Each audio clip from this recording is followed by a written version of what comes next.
गोकुळ सोबत Gokul.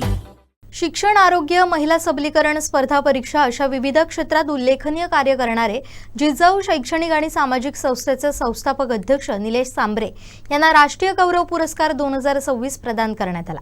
Digital media संपादक पत्रकार संघटनेच्या वतीने आयोजित तिसऱ्या राष्ट्रीय महाअधिवेशनात गोवा राज्याचे मुख्यमंत्री डॉक्टर प्रमोद सावंत यांच्या हस्ते त्यांना हा पुरस्कार प्रदान करण्यात आला. कोकणात शिक्षणाचा प्रसार करून जास्तीत जास्त अधिकारी घडवणे आणि कोकणातील सर्वसामान्य जनतेला मोफत आरोग्य सेवा पुरवणे या हेतूने गेल्या अनेक वर्षांपासून निलेश सांबरे जिजाऊ संस्थेच्या माध्यमातून कार्यरत आहेत. अंध आणि अपंगांसाठीही त्यांनी आपलं कार्य सुरू ठेवलंय.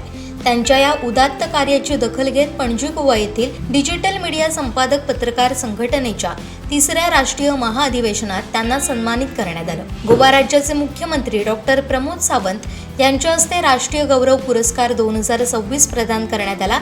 यावेळी हा पुरस्कार माझ्यासाठी अत्यंत अभिमानाची आणि प्रेरणादायी बाब आहे.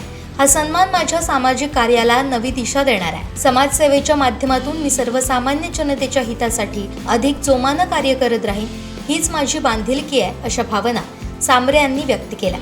या प्रसंगी गोव्याचे समाज कल्याण मंत्री सुभाष फळदेसाई, डॉक्टर ओमप्रकाश शेटे, रामकृष्ण वेताळ, संघटनेचे संस्थापक अध्यक्ष राजा माने, गोवा प्रदेशाध्यक्ष अनिल पाटील, महाराष्ट्र प्रदेशाध्यक्ष सतीश सावंत, महाराष्ट्र राज्य उपाध्यक्ष तथा कोकणसात लाईव्ह दैनिक कोकणसातचे मुख्य संपादक सागर चव्हाण उपस्थित होते.